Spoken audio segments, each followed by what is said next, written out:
teman-teman dan Pak Greg, Shalom berkah dalam. Bagaimana kabarnya hari ini? Saya harap selalu sehat, selalu bahagia dalam perlindungan Tuhan, dan jangan lupa tetap semangat. Kembali lagi di video reaksi saya, Arnia. Di video ini saya akan memaparkan hasil studi saya mengenai pendidikan Pancasila bab 2 dengan tema Pancasila hidup sebelum Indonesia merdeka.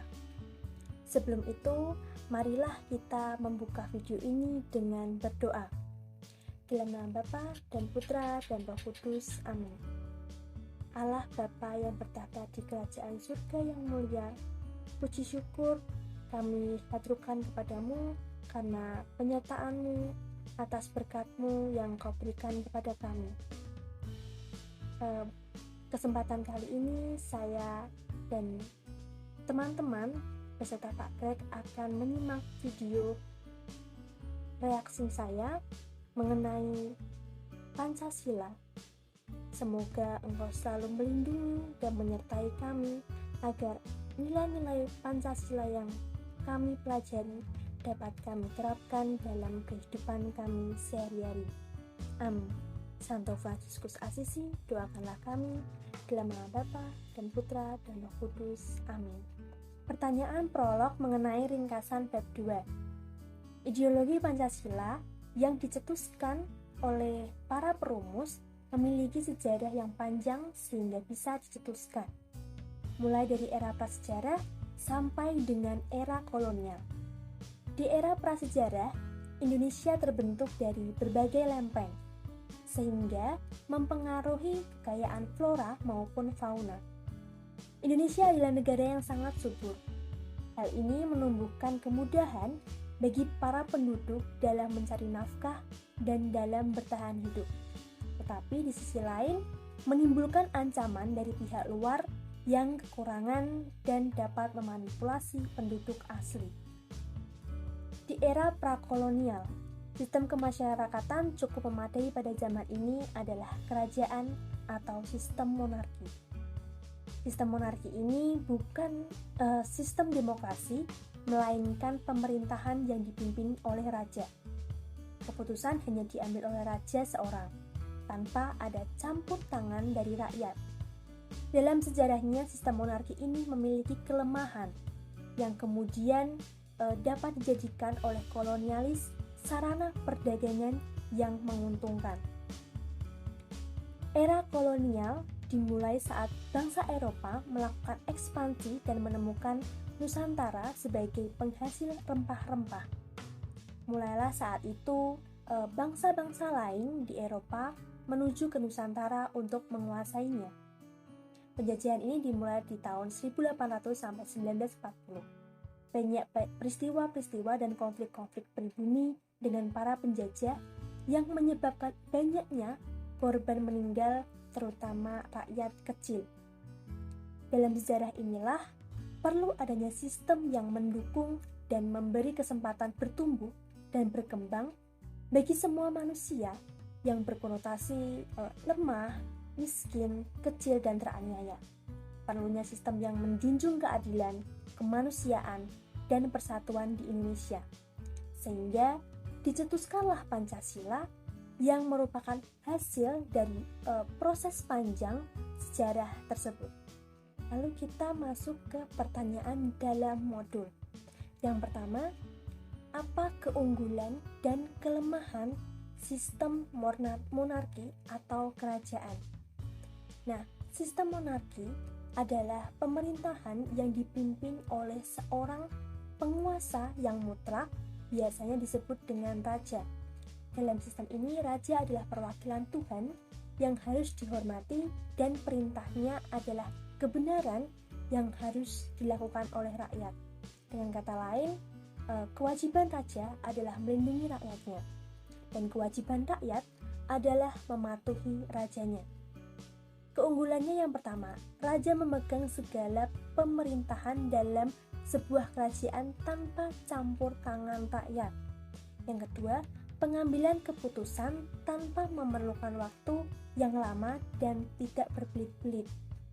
Yang ketiga, agama menjadi tolok ukur keberhasilan suatu kerajaan, sehingga moral yang diajarkan jelas. Lalu ada kelemahannya. Yang pertama, rakyat tidak mempunyai hak dan kewajiban yang setara. Rakyat tidak bisa memberikan hak pendapat untuk aturan yang berlaku. Jadi di sini aturan yang diterapkan, entah itu menguntungkan atau merugikan rakyat, harus tetap dipatuhi oleh rakyat. Yang kedua, aturan-aturan yang diberlakukan hanya menurut cara pandang raja saja. Yang ketiga, hak asasi manusia tidak dipentingkan, yang membuat rakyat dibelenggu keras. Yang keempat, raja bisa saja bertindak semaunya sendiri. Lalu pertanyaan kedua, apa keunggulan dan kelemahan sistem kolonial? Nah, sistem kolonial adalah penguasaan suatu daerah atau bangsa oleh suatu negara dengan maksud untuk memperluas dan memakmurkan negara itu. Umumnya, kolonialisme yang dilakukan oleh negara-negara itu memiliki kekuatan militer yang kuat. Di Indonesia pernah terjadi kolonialisme oleh bangsa Portugis, Spanyol, Belanda, dan Inggris. Keunggulannya yang pertama, rakyat Indonesia menjadi tahu bahwa rempah-rempah itu merupakan tanaman yang memiliki harga jual yang tinggi. Yang kedua, pengembangan daerah-daerah di Indonesia. Yang ketiga, masuknya ilmu pengetahuan baru yang membuat pikiran rakyat Indonesia itu berkembang. Kelemahannya yang pertama, terkurasnya kekayaan alam karena diambil oleh penjajah untuk kepentingan mereka sendiri. Yang kedua, timbulnya perbudakan rakyat Indonesia untuk membangun sarana dan prasarana demi kepentingan kolonial. Yang ketiga, hak rakyat pribumi diinjak-injak dan tidak memiliki kebebasan hidup yang layak. Yang ketiga, mengapa dalam sejarah Nusantara banyak terjadi perebutan kekuasaan dan konflik yang membawa banyak korban rakyat biasa? Kita tahu bahwa dalam sejarah Indonesia banyak sekali perebutan kekuasaan dan konflik yang membawa korban, terutama adalah rakyat biasa. Perebutan kekuasaan dan konflik disebabkan oleh yang pertama, orang-orang pada masa itu belum memiliki pemahaman atau pengetahuan yang luas, sehingga mereka hanya berkeinginan untuk memperluas dan memperkaya kerajaannya dengan menjajah daerah lainnya. Kerajaan yang mempunyai daerah yang cukup luas, yang sangat luas, akan dianggap sebagai kerajaan yang makmur dan kuat. Yang kedua, pada masa kolonial, hak asasi manusia itu tidak diperhatikan dan tidak dihargai. Penjajah yang ingin menguasai sebuah daerah dan ditolak oleh rakyat pribumi, mereka tidak segan-segan akan membunuh pribumi yang menghalanginya, sehingga banyak terjadi konflik antara penjajah dan pribumi. Yang ketiga, pada masa kerajaan maupun kolonial, rakyat biasa belum memiliki pengetahuan yang cukup luas, sehingga mudah dikendalikan oleh orang-orang yang berkuasa. Biasanya diiming-imingi oleh bayaran, sehingga mau mengikuti perintah juga karena mereka dianggap kelas rendah dan tidak mempunyai hak untuk berpendapat. Selanjutnya soal nomor 4. Mengapa menurut perumus ideologi Pancasila, nilai-nilai Pancasila adalah solusi bagi rangkaian panjang konflik di Nusantara?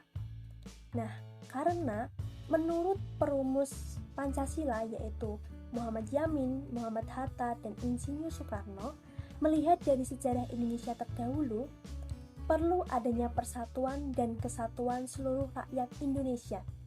Persatuan ini membantu rakyat semua melawan kolonialisme dan pemaksaan yang terjadi. Pancasila dirumuskan untuk menghindari konflik-konflik antar rakyat yang akan membuat bangsa ini pecah.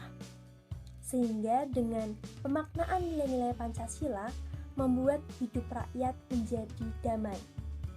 Yang kelima, mengapa Pancasila itu sungguh sesuai dengan kehidupan rakyat Indonesia? Karena Pancasila memuat nilai-nilai yang baik dalam kehidupan rakyat Indonesia. Pancasila mengajak kita semua rakyat Indonesia yang memiliki keragaman karakter manusia, adat istiadat, suku, agama, ras, dan dapat bersatu padu membentuk Indonesia yang sejahtera tanpa ada konflik yang terjadi. Kelima, Pancasila mengajarkan kita untuk melakukan dan menerapkan di kehidupan sehari-hari, seperti tidak mengejek atau merendahkan agama lain, saling menghargai sesama manusia, menempatkan persatuan dan kesatuan di masyarakat, keputusan diambil dengan musyawarah dan tidak memaksakan kehendak orang lain, tidak membeda-bedakan budaya, dan menganggap seluruh budaya di Indonesia itu baik.